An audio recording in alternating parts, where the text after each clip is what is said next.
Bonjour à tous. Bon, désolée pour ce petit retard. Merci à ceux qui sont restés malgré ce petit couac.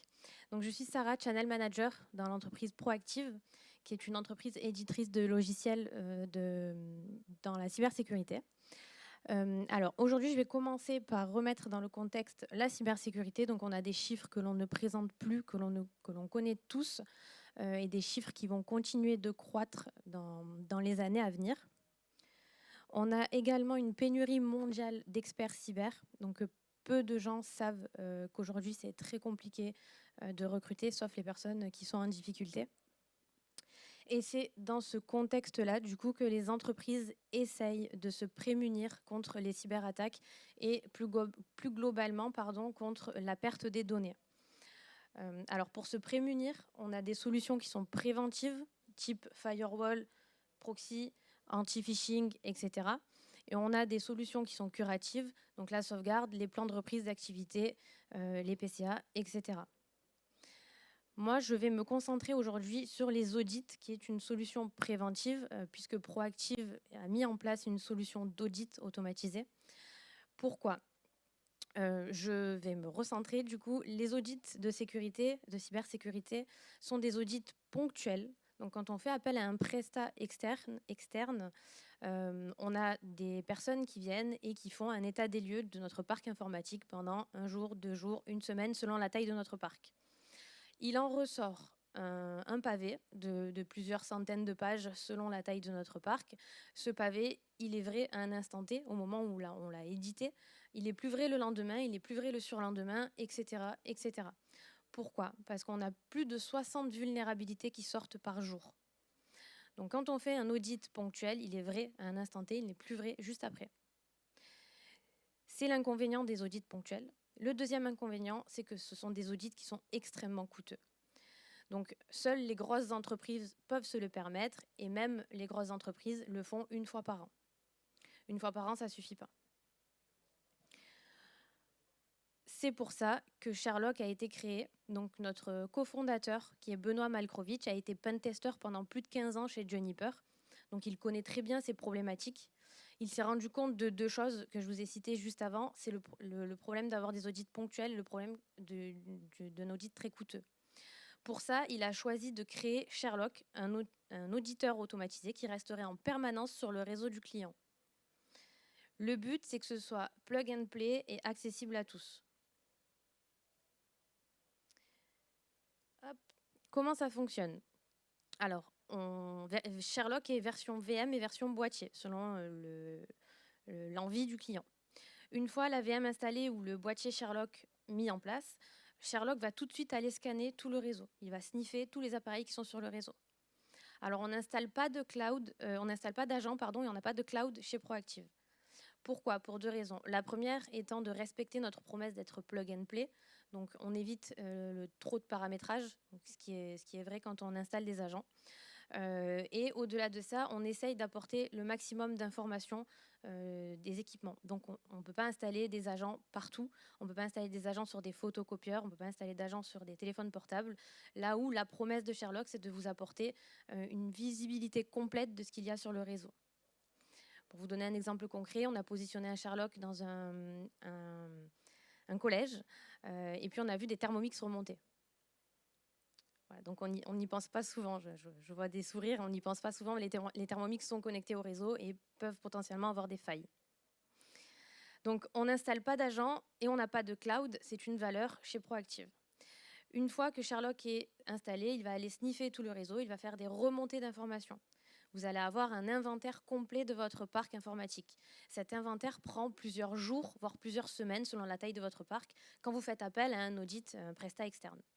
Là, en quelques secondes, voire quelques minutes, allez sur des plus gros parcs sur quelques heures, vous allez avoir un inventaire complet à jour de votre SI. Au-delà d'avoir cet inventaire complet, on va vous faire remonter les vulnérabilités associées à toutes vos IP retrouvées. Donc, les vulnérabilités remontées, ce sont les CVE qui sortent par défaut en anglais. Ce que l'on a créé, toujours dans le but d'accessibiliser la cyber, c'est une base de données où l'on a traduit et expliqué la CVE.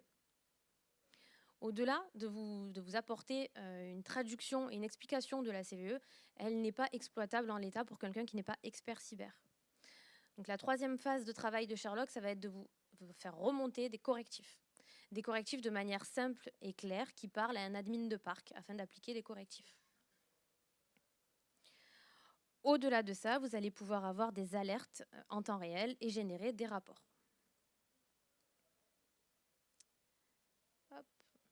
L'interface est embarquée dans le boîtier, donc on rejoint le pas de cloud chez Proactive. Et l'interface, vous vous y connectez avec un SMS ou un mail et vous recevez un mot de passe éphémère à chaque connexion.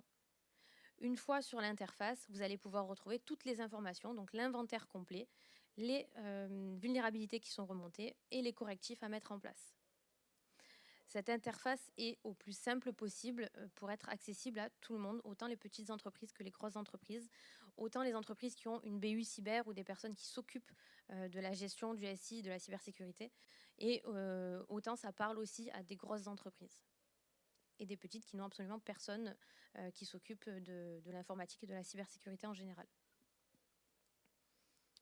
Sur cette interface, vous allez retrouver des actions qui sont un peu plus avancées que d'autres types de scanners.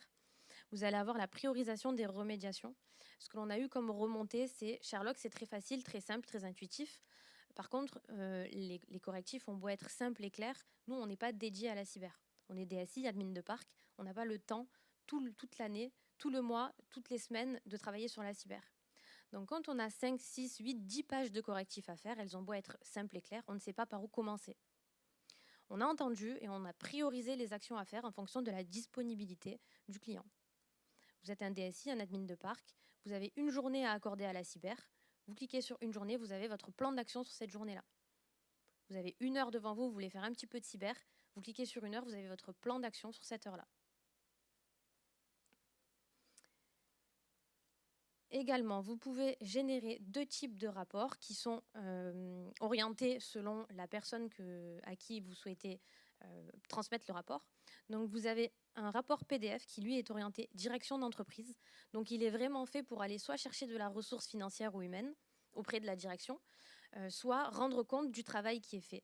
Aujourd'hui, la problématique chez les DSI, les admins de parc, les personnes qui s'occupent de la sécurité du SI, ont une problématique de ne pas savoir comment aller donner l'information à des personnes qui ne sont pas du tout sensibles à ce secteur-là.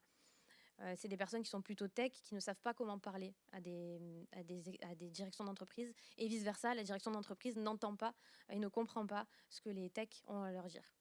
Donc c'est un rapport qui est fait pour que les techs puissent aller rendre compte du travail qui est fait et puissent aller chercher de la ressource financière ou humaine de manière très simple. Un deuxième rapport qui lui est un rapport Excel et qui est une base de travail pour les admins de parc. Donc c'est un rapport qui est un peu moins drôle que celui des directions, de la direction, mais c'est normal. Alors on a 2 types de ventes. On a des partenaires qui travaillent en indirect, donc des partenaires qui passent par un grossiste, un de nos 2 grossistes, et qui proposent Sherlock en package avec de l'offre de service. Le but, c'est pas de vendre Sherlock et de le laisser positionner, le laisser tourner et de ne pas le regarder, de ne pas appliquer les correctifs. Donc, si on a les ressources internes pour appliquer les correctifs soi-même et suivre Sherlock, très bien, vous pouvez acheter Sherlock en direct chez nous. Si vous n'avez pas ces ressources-là, le but, c'est d'aller vous mettre en relation avec un de nos partenaires qui va vous apporter du service. Également des labellisations que l'on connaît un peu tous maintenant. Je vais juste parler de France Relance. Donc on est labellisé Annecy sur le plan France Relance. C'est sûrement pour ça qu'on a une verticale qui est ressortie dans nos clients, c'est la verticale des hôpitaux. Donc on a énormément de centres hospitaliers en France et en 2023, l'objectif, ça va être de mettre l'accent sur ces centres hospitaliers qui rencontrent énormément de difficultés et on le voit tous les jours, notamment aux informations. Voilà pour ma présentation. Merci beaucoup d'être resté et de m'avoir écouté.